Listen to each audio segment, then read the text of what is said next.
ललिता सहस्रनाम स्तोत्रम् ध्यानम् अरुणां करुणातरङ्गिताक्षी द्रुतपाशाङ्कुशपुष्पबाणचापाम् अणिमाधिविरावृतां मयूखैः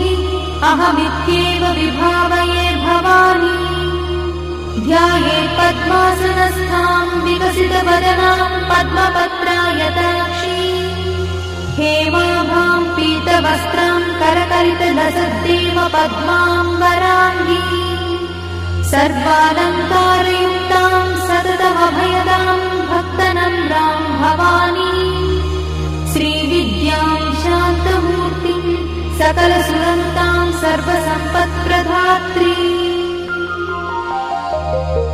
श्रीमाता श्रीमहाराज्ञी श्रीमत्सिंहासनेश्वरी चिदग्निकुण्ड